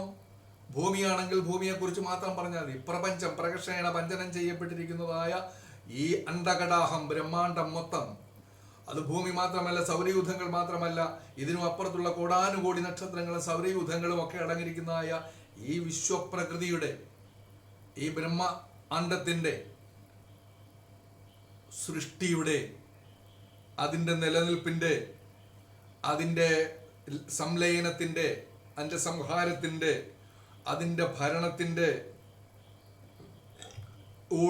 ഭരണത്തിലൂടെ ഭഗവതി എന്താണ് യഥാർത്ഥത്തിൽ ചെയ്തുകൊണ്ടിരിക്കുന്നത്? ഭഗവതിക്ക് ഇതൊരു ലീലയാണ്. രസിച്ചുകൊണ്ടിരിക്കുകയാണ്. സൃഷ്ടി നടത്തുന്നതിലൂടെ രസിക്കുകയാണ്. ഒരു പുഞ്ചിരിയുണ്ട് അപ്പോൾ. ഈ പ്രപഞ്ചത്തിലെ ഓരോ ജീവജാലങ്ങളെയും, സർവ്വചരാചരങ്ങളെയും, നക്ഷത്രങ്ങളെയും, സഹസ്രകോടി ജീവജാലങ്ങളെയും ഒക്കെ സൃഷ്ടിച്ചുകൊണ്ടിരിക്കുമ്പോൾ ഭഗവതിക്ക് ഒരു പുഞ്ചിരിയുണ്ട്. ആ സൃഷ്ടി വൈഭവത്തില് സൃഷ്ടിക്രിയ കർമ്മം നടത്തിക്കൊണ്ടിരിക്കുമ്പോൾ അതിൽ ആനന്ദതുന്തലയായി നിൽക്കുകയാണ് ഭഗവതി. അവൾ അതിൻ്റെ ആനന്ദരസത്തിൽ ആറാടി നിൽക്കുകയാണ് ഭഗവതി. സൃഷ്ടിയുടെ രസം അനുഭവിച്ചു കൊണ്ടിരിക്കുന്നു. അപ്പോഴോ അതേ സമയം തന്നെ, അപ്പോൾ തന്നെ സൃഷ്ടി നടക്കുന്ന നിമിഷത്തിൽ തന്നെ സംഹാരവും നടന്നുകൊണ്ടിരിക്കുന്നു. കാരണം സൃഷ്ടി ഒരു നിരന്തര പ്രക്രിയയാണ്. അനാദിയായ കാലം മുതൽ, ഈ പ്രപഞ്ചോൽപത്തി മുതൽ എന്താണ് നടക്കുന്നത്? സൃഷ്ടിയാണ് നടക്കുന്നത്. ഈ പ്രപഞ്ചവും ഗ്രഹങ്ങളും നക്ഷത്രങ്ങളും സൗരയൂഥങ്ങളും ഒക്കെ ഉണ്ടാകുന്ന സൃഷ്ടിയുടെ ഭാഗമാണ്. ഈ ജീവജാലങ്ങൾ ഉണ്ടാകുന്ന സൃഷ്ടിയുടെ ഭാഗമാണ്. അനവരതം, അനുസ്യൂതം, അവിരാമം നടന്നുകൊണ്ടിരിക്കുന്ന, ഇവിടെ പ്രപഞ്ചത്തിൽ നടന്നുകൊണ്ടിരിക്കുന്ന എന്താണ്? സൃഷ്ടിയാണെന്നുണ്ടെങ്കിൽ ഈ പുതിയൊരു സൃഷ്ടിക്ക് അവസരം കൊടുക്കണമെന്നുണ്ടെങ്കിൽ പഴയ സൃഷ്ടികളെ എന്ത് ചെയ്യേണ്ടതായിട്ടുണ്ട്? സംഹരിക്കപ്പെടേണ്ടതായിട്ടുണ്ട്. അതിന്റെ ശ്മശാനവും എവിടെ തന്നെയാണ്? ഈ സൃഷ്ടി നടക്കുന്ന സൃഷ്ടിയുടെ കേന്ദ്രത്തിൽ തന്നെയാണ് ഈ സംഹാരത്തിന്റെ ശ്മശാനവും ഉള്ളത് എന്ന് നമ്മൾ ഓർക്കുക. അപ്പൊ ഇവിടെ ശൈവ സങ്കല്പത്തിലേക്ക് ഭഗവതി കടന്നു വരികയാണ്. രുദ്രയായി മാറുന്നു, ഭദ്രയായി മാറുന്നു, സംഹാരമൂർത്തിയായി മാറുന്നു. സൃഷ്ടി വലത് കൈ കൊണ്ട് സൃഷ്ടി നടക്കുമ്പോൾ ഇടത് കൈ കൊണ്ട് സംഹരിച്ചുകൊണ്ടിരിക്കുന്നു ഭഗവതി. സൃജിച്ചും ഭരിച്ചും മാത്രമാണോ, തന്റെ തൃക്കൺകടാക്ഷം കൊണ്ട് ഇവയെ ഓരോന്നിനെയും ഇങ്ങനെ ഭരിച്ചുകൊണ്ടിരിക്കുന്നു. തൻ്റെ കണ്ണുകൾ കൊണ്ട്, തൻ്റെ പുരികങ്ങൾ കൊണ്ട്, തൻ്റെ നാവുകൾ കൊണ്ട്, തൻ്റെ ചുണ്ടുകൾ കൊണ്ട് കൊടുക്കുന്ന ഉപദേശ നിർദ്ദേശങ്ങൾ കൊണ്ട് ഈ പ്രപഞ്ചത്തെ ഭരിച്ചു കൊണ്ടുവരിക്കുന്നു ഭഗവതി. ഒരേ സമയം തന്നെ സൃഷ്ടിക്കുന്നു, ഭരിക്കുന്നു, സംഹരിക്കുന്നു. അപ്പോൾ രസിക്കുകയാണ്, ഇതിലെല്ലാം രസിക്കുകയാണ്. അവരെ വളർത്തുമ്പോഴും, അവരെ പോറ്റുമ്പോഴും, അവരുടെ വംശവർദ്ധന നടത്തിക്കൊണ്ടിരിക്കുമ്പോഴും ഭഗവതി രസിച്ചുകൊണ്ട് തന്നെ ഇരിക്കുകയാണ്, യാതൊരു ഭാവഭേദവുമില്ല, രമിച്ചുകൊണ്ടിരിക്കുന്നു. ഇതിലൂടെ എന്താണ്? രമിക്കുകയാണ്. രമിക്കുക എന്ന് പറയുമ്പോഴേ നമ്മൾ മനസ്സിലാക്കേണ്ടത് സൃഷ്ടിയിലേക്ക് പ്രവേശിക്കുകയാണ്, സംഹാരത്തിലേക്ക് പ്രവേശിക്കുകയാണ്. സ്വന്തം കൈകൾ കൊണ്ട് തന്നെയാണ് ഇതെല്ലാം നടക്കുന്നത്. അത് തന്നെയാണ് ദൈവദശകത്തിൽ പറയുന്നുണ്ട്. ദൈവദശകത്തിൽ പറയുന്നത് എന്താണ്? നീയല്ലോ സൃഷ്ടിയും സൃഷ്ടാവായതും സൃഷ്ടിജാലവും സൃഷ്ടിക്കുള്ള സാമഗ്രിയായതും. ഒന്ന് ആലോചിച്ച് നോക്കുക, ഇത് ഒരേ സമയം സംഭവിക്കുകയാണ്. താൻ തന്നെയാണ് ഇതിന്റെ കർമ്മത്തിനും കർമ്മകാരണമായി നിൽക്കുന്നതും കർമ്മവൈഭവമായി നിൽക്കുന്നതും കർമ്മത്തിന് കാരണമായിരിക്കുന്ന വസ്തുവായി നിലനിൽക്കുന്നതും ഒക്കെ തന്നെ ഒരേ ആള് തന്നെയാണ്. തൻ്റെ അംശത്തിലൂടെയാണ് ഇതെല്ലാം ചെയ്തു കൊണ്ടുപോകുന്നത്. വളരെ സങ്കീർണമായ ഒരു സൃഷ്ടി സ്ഥിതി ലയ സംവിധാനമാണ്, നാടകമാണ് ഇവിടെ നടന്നുകൊണ്ടിരിക്കുന്നത്. ഈ നാടകത്തിൽ രസിക്കുകയാണ് ഭഗവതി, രമിക്കുകയാണ്. ഇതിനോടൊപ്പം ചേർന്നുകൊണ്ട് നമുക്കറിയാം, നാം ഒരല്പം മണ്ണെടുത്ത് കുഴച്ചുകൊണ്ട് അതിനൊരു രൂപം ഉണ്ടാക്കി കഴിയുമ്പോൾ നമുക്കുണ്ടാകുന്ന ഒരു അനുഭൂതിയുണ്ട്. ഒരു വിഗ്രഹം, ഒരു പ്രതിമ ഉണ്ടാക്കുമ്പോൾ നമുക്കുണ്ടാകുന്ന ഒരു അനുഭൂതിയുണ്ട്. ഒരു പേപ്പറിലേക്ക്, ഒരു കടലാസിൽ ഒരു ചെറിയ ചിത്രം വരച്ച് കഴിയുമ്പോൾ നമുക്കുണ്ടാകുന്ന ഒരു അനുഭൂതിയുണ്ട്. എന്നതുപോലെ ഈ പ്രപഞ്ചമാകെ സൃഷ്ടിയാകുന്ന ഈ ചിത്രീകരണം, നമ്മൾ അധ്യാരോപ ദർശനത്തിനകത്ത് ഇതൊക്കെ പറയുന്നുണ്ട്. ഭഗവാൻ ഒരു ചിത്രത്തിൽ എന്നതുപോലെ ഈ പ്രപഞ്ചത്തെ ഇങ്ങനെ എഴുതിക്കൊണ്ടേയിരിക്കുന്ന ഒരു ക്യാൻവാസിനകത്ത് നിരന്തരമായി എഴുതി വരച്ച് പൂർണ്ണമാക്കിക്കൊണ്ടിരിക്കുന്നു. അത് നിവർത്ത് കാണിക്കുന്നു. അതിലുള്ള കുറെ സൃഷ്ടികളെ മായ്ച്ചു കളയുന്നു, ചിലതിനെ പോഷിപ്പിക്കുന്നു. ഇതൊക്കെയാണ് ഈ ഭഗവാന്റെ കർമ്മം, ഭഗവാന്റെ ധർമ്മം, ഭഗവാന്റെ സ്വരൂപം എന്ന് നമ്മൾ അവിടെയും പഠിച്ചിരുന്നു. ഇവിടെ പറയുകയാണ്, ഇവിടെ രസിക്കുകയാണ്, രമിക്കുകയാണ്, കളിക്കുകയാണ്, പുളയ്ക്കുകയാണ്. ഭഗവതി ഈ തൻ്റെ സ്വരൂപത്തിലും തൻ്റെ കർമ്മവൈഭവത്തിലും അവൾ എന്ത് ചെയ്തു? കളിച്ചും പുളച്ചും മഹാഘോരഘോരം വിളിച്ചും ഈ സൃഷ്ടിസ്ഥിതിയിലെ കർമ്മം നടത്തിക്കൊണ്ടിരിക്കുമ്പോൾ ഭഗവതിക്കുണ്ടാകുന്ന അനുഭൂതിയിൽ, ആനന്ദത്തിലും അനുഭൂതിയിലും അവൾ അട്ടഹസിച്ചു കൊണ്ടിരിക്കുകയാണ്. അവൾക്കുണ്ടാകുന്ന ആർത്തുല്ലസിച്ചു കൊണ്ടിരിക്കുകയാണ്. അവളുടെ ശബ്ദം അവളിൽ നിന്ന് പുറപ്പെടുമ്പോൾ വളരെ ഭീകരമായ ശബ്ദമായി പുറപ്പെടുന്നു. അവൾ രസിക്കുമ്പോഴും അവൾ രമിക്കുമ്പോഴും അവർ കളിക്കുമ്പോഴും അവൾ പുളയ്ക്കുമ്പോഴും മഹാഘോരഘോരം വിളിച്ചുകൊണ്ടേയിരിക്കുന്നു. ഈ പ്രപഞ്ചത്തിലെ സർവ്വചരാചരങ്ങളുടെയും കാതുകളിൽ വന്ന് അലയ്ക്കുന്ന പ്രതിധ്വനിക്കുമാർ അവളുടെ ശബ്ദം അവളിൽ നിന്ന് പുറപ്പെടുന്നു. ദിഗന്ധങ്ങളിൽ വന്ന് മുഴങ്ങുന്നത് പോലെ, പ്രതിഫലിക്കാൻ കഴിയുന്നത് പോലെ ആ ശബ്ദം ഇങ്ങനെ നിരന്തരമായി പ്രവഹിച്ചുകൊണ്ടിരിക്കുന്നു. കാരണം എന്താണ്? അവൾ നാദബിന്ദുവാത്മികയാണ്. പക്ഷേ ഈ ശബ്ദം നിങ്ങൾ ഇപ്പോൾ കേൾക്കുന്നുണ്ടോ എന്ന് ചോദിച്ചാൽ നിങ്ങൾ ഇപ്പോൾ കേൾക്കുന്നില്ല. നാം ആരും ഇപ്പോൾ കേൾക്കുന്നില്ല. എന്തുകൊണ്ട്? ആ ബിന്ദുവിലേക്ക് നമ്മുടെ മനസ്സിനെയും നമ്മുടെ ശ്രദ്ധയെയും നമ്മുടെ പ്രാണനെയും കേന്ദ്രീകരിക്കാൻ നമുക്ക് കഴിയാത്തത് കൊണ്ട് ഭഗവതിയുടെ ആ തിരുശബ്ദം നമുക്ക് കേൾക്കാൻ കഴിയാതെ പോകുന്നു. ഇത് ഈ പ്രപഞ്ചത്തിന്റെ സർവ്വകോണുകളിലെയും സർവ്വവിദൂരതകളെയും പ്രകമ്പനം കൊള്ളിക്കാൻ കഴിയുന്നതായ ഒരു ശബ്ദമാണിത്. ഈ പ്രപഞ്ചത്തിലെ സർവ്വചരാചരങ്ങളിലും ആത്മോദി ശതകത്തിന്റെ അവസാനത്തെ ശ്ലോകത്തിൽ ഇത് തന്നെയാണ് പറയുന്നത്. അതും ഇതുമല്ല സദർത്ഥമല്ലഹം സച്ചിത് അമൃതമെന്ന് തെളിഞ്ഞു ധീരനായി. അവിടെ എന്തു പറയുന്നു? സത്തോം. ഇതിന്റെ എല്ലാം സത്തായി വിരാജിക്കുന്നത് ഓങ്കാരമാണ്. ഈ പ്രപഞ്ചത്തിലെ സർവ്വതിന്റെയും, നമുക്ക് വിശ്വസിക്കാൻ കഴിയും, സർവ്വതിന്റെയും സത്തായി വർത്തിക്കുന്ന അതിന്റെ എല്ലാം കാമ്പായി, മർമ്മമായി, അതിന്റെ എല്ലാം ഉൾക്കാമ്പായി വർത്തിക്കുന്നത് ഓങ്കാരം മാത്രമാണ്. ഈ ശബ്ദത്തിന്റെ, ഈ ഓങ്കാര ശബ്ദത്തിന്റെ മർമ്മഭാഗത്ത്, അതിന്റെ കേന്ദ്രഭാഗത്ത്, അതിന്റെ മധ്യബിന്ദുവായി വിരാജിക്കുന്നവരാണ് ഭഗവതിയാണ്, ഭദ്രയാണ്, രുദ്രയാണ്, കാളിയാണ്.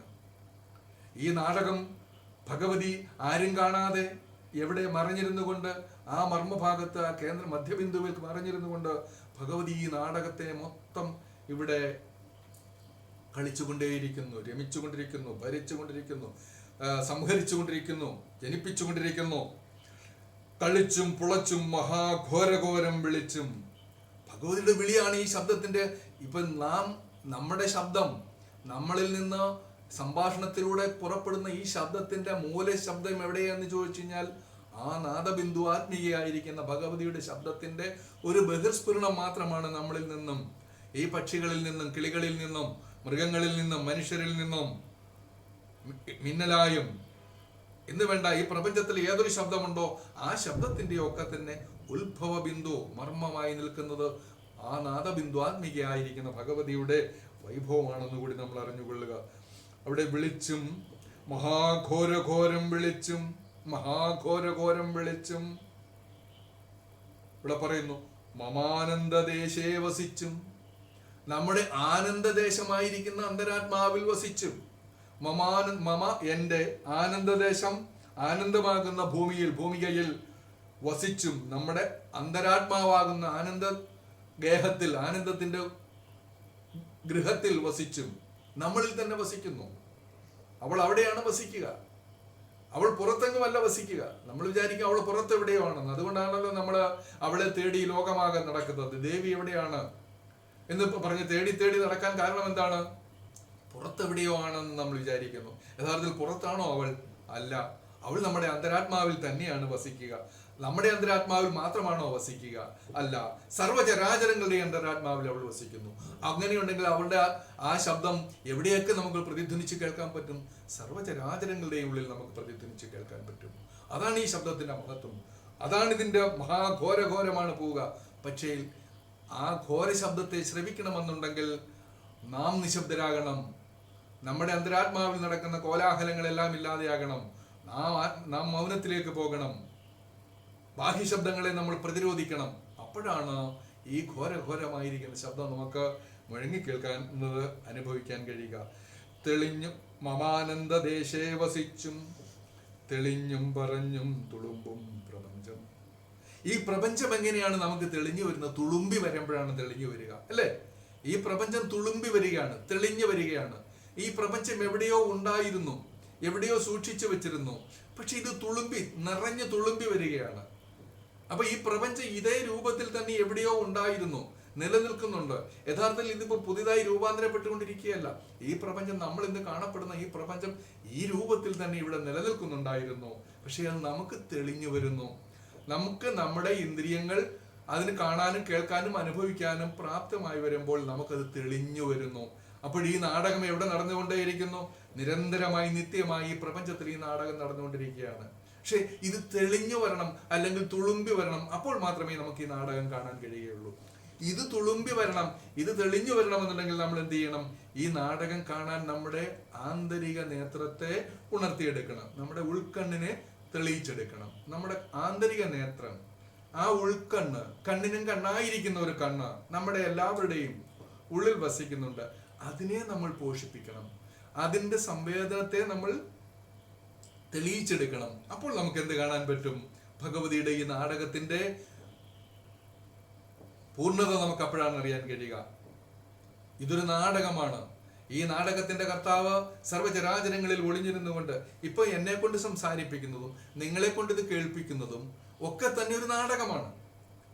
ഈ നാടകത്തിന്റെ സംവിധായകൻ ആരാണ്? ഇതിന്റെ തിരക്കഥ ആരാണ് എഴുതിയിരിക്കുന്നത്? ഇതിനകത്ത് അഭിനേതാക്കൾ ആരൊക്കെയാണ്? ഇത് പൂർവ്വ നിശ്ചിതമാണ്. ഇതിവിടെ അനുസ്യൂതമായി നടന്നുകൊണ്ടിരിക്കുകയാണ്. ഇതിന് നിയോഗിക്കപ്പെട്ടിരിക്കുന്നവരാണ് നമ്മൾ. നമുക്ക് വേഷം കെട്ടി ഭഗവതിയുടെ മുമ്പിൽ ആടി തിമിർക്കുക എന്നുള്ളത് മാത്രമേ ഉള്ളൂ. വേഷം കെട്ടി നമ്മൾ ഭഗവതിയുടെ മുമ്പിൽ നിന്നു കൊടുത്താൽ മാത്രം മതി. ആ നാടകം ഇങ്ങനെ കളിച്ചുകൊണ്ടേയിരിക്കും. നമ്മളെ കൊണ്ട് മാത്രമാണോ? കോടാനുകോടി വർഷങ്ങളായി കോടാനുകോടി ജനങ്ങളിലൂടെ ഭഗവതി ഈ നാടകം ഇങ്ങനെ കളിപ്പിച്ചുകൊണ്ടേയിരിക്കുകയാണ്. ആ ഭഗവതിയുടെ തിരുനടനത്തിന്റെ വൈഭവത്തിന്റെ മുമ്പിൽ, അല്ലയോ ഭഗവാനെ, ഭഗവതി, ഞങ്ങളാര്? നിന്റെ പാതാരവിന്ദങ്ങളിൽ വന്ന് പ്രണമിക്കുകയല്ലാതെ, നിന്നിൽ ശരണാർത്ഥിയാവുകയല്ലാതെ ഞങ്ങൾക്ക് എന്ത് ചെയ്യാൻ കഴിയും? അതുമാത്രമാണ് ഈ ഭഗവാന്റെ ഈ കാളി നാടകത്തിന്റെ ഒരു നിസ്സഹായത, അല്ലെങ്കിൽ ഒരു സമർപ്പണം. അതിന്റെ ഒരു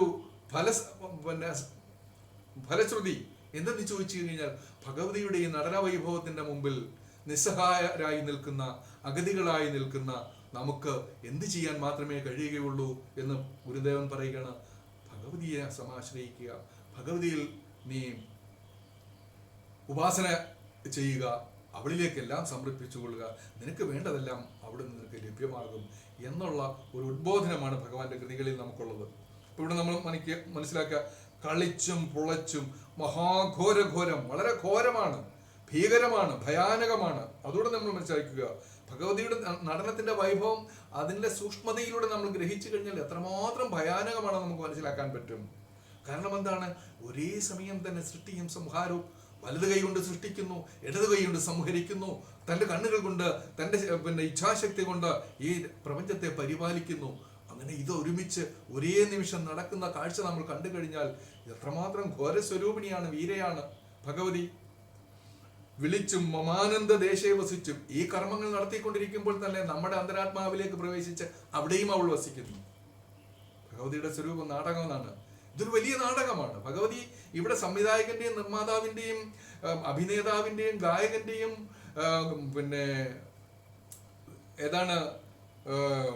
എല്ലാ റോളിലേക്കും ഭഗവതി തന്നെ നിന്ന് നാടകമാടുകയാണ്.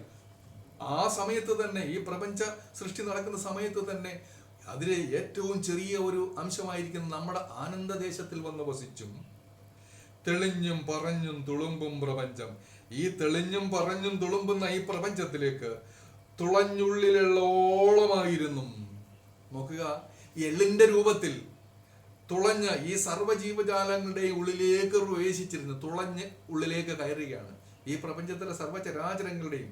അത് കല്ലായിക്കോട്ടെ, മണ്ണായിക്കോട്ടെ, പൂവായിക്കോട്ടെ, പിഴയായിക്കോട്ടെ, പൂഴിയായിക്കൊള്ളട്ടെ, ആകാശമായിക്കോട്ടെ, നക്ഷത്രമായിക്കോട്ടെ, സൗരയൂഥങ്ങളായിക്കൊള്ളട്ടെ, എത്രമാത്രം വിപുലവും എത്രമാത്രം വലിപ്പമുള്ളതുമായ എന്തും ആയിക്കോട്ടെ, സൂക്ഷ്മമുള്ള ആയതുമായിക്കൊള്ളട്ടെ, അതിനെയൊക്കെ തുളച്ച് അതിൻ്റെ ഉള്ളിൽ, അതിൻ്റെ മർമ്മസ്ഥാനത്ത്, അതിൻ്റെ കേന്ദ്രസ്ഥാനത്ത് പോയിരുന്ന് ഇരിക്കാൻ കഴിയുന്നവൾ തുളഞ്ഞുള്ളിൽ എള്ളോളമായിരുന്നു, ഒരംശമായിരുന്നു, ഒരു ചെറിയ സൂക്ഷ്മ രൂപിയായി സർവചരാചരങ്ങളിലേക്ക് പ്രവേശിച്ചും തിരിഞ്ഞും പിരിഞ്ഞും. നോക്കുക, ഭഗവതിയുടെ ആ വൈഭവം നിങ്ങളൊന്ന് ആലോചിച്ച് നോക്കുക. എന്താണ് ചെയ്തുകൊണ്ടിരിക്കുന്നത് നമുക്കറിയില്ല. തിരിഞ്ഞും പിരിഞ്ഞും, തിരിഞ്ഞിരിക്കുന്നു, പിരിഞ്ഞിരിക്കുന്നു, നമ്മളിൽ നിന്നും പിരിഞ്ഞവൾ പോകുന്നു, അല്ലെങ്കിൽ അവൾ നമ്മളിൽ നിന്നും വേർപെട്ടിരിക്കുന്നു, അല്ലെങ്കിൽ നമുക്ക് മുഖം തരാതെ അവൾ മാറി നിൽക്കുന്നു. അവർ തിരിഞ്ഞിരിക്കുന്നു, പിരിഞ്ഞിരിക്കുന്നു. മഹാനന്ദധാരാം ചൊരിഞ്ഞും. ഈ സമയത്ത് തന്നെ അവൾ എന്ത് ചെയ്യുന്നു? മഹാനന്ദധാര, ആനന്ദത്തിൻ്റെതായ ഒരു മഹാപ്രവാഹം നമ്മളിലേക്ക് ചൊരിയുകയാണ്. ഈ സമയത്ത് തന്നെ സങ്കീർണമാണ്, അവിശ്വസനീയമാണ്, അത്ഭുതകരമാണ്. ഇതൊക്കെ സംഭവിക്കാൻ പറ്റുമോ? ഒരാളെ കൊണ്ട് ചെയ്യാൻ പറ്റുമോ? അവൾ തിരിഞ്ഞിരിക്കുന്നു, പിരിഞ്ഞിരിക്കുന്നു, തുളഞ്ഞുള്ളിൽ എള്ളോളമായിരിക്കുന്നു. അതേ സമയത്ത് തന്നെ സർവപ്രപഞ്ചത്തിനെയും സർവചരാചരങ്ങൾക്കും ആനന്ദത്തിൻ്റെതായ ഒരു മഹാപ്രവാഹം, ഒരു കാളിന്തിയായി, ഒരു ഗംഗാപ്രവാഹമായി ഭഗവതി എല്ലാവരിലേക്കും പ്രവഹിച്ചുകൊണ്ടിരിക്കുന്നു ഒരേ സമയം. നോക്കുക, ഈ വാക്കുകൾ മഹാഗുരു നമുക്ക് എഴുതി തരുമ്പോൾ എന്താണ് നമ്മളിതിലെ നമുക്ക് മനസ്സിലാക്കേണ്ടത്? യുക്തിബോധത്തിൻ്റെതായ മുൻവിധികളെല്ലാം മാറ്റിവെച്ചുകൊണ്ട് സത്യദൃശിയായ ഒരു മഹാഗുരു തൻ്റെ സത്യസാക്ഷാത്കാര വേളയിൽ കണ്ടെത്തിയ അനുഭവങ്ങളുടെ സാക്ഷ്യത്തെ വിശ്വസിക്കണം. അതിനെ നമ്മൾ സമാശ്രയിക്കണം, അതിലേക്ക് നമ്മൾ സമർപ്പിക്കപ്പെടണം. ഇതാണ് മഹാഗുരുവിൻ്റെ ഈ സന്ദേശങ്ങളുടെ ഏറ്റവും വലിയ ഉൾക്കാമ്പെന്ന് കൂടി നമ്മൾ അറിഞ്ഞുകൊള്ളുക.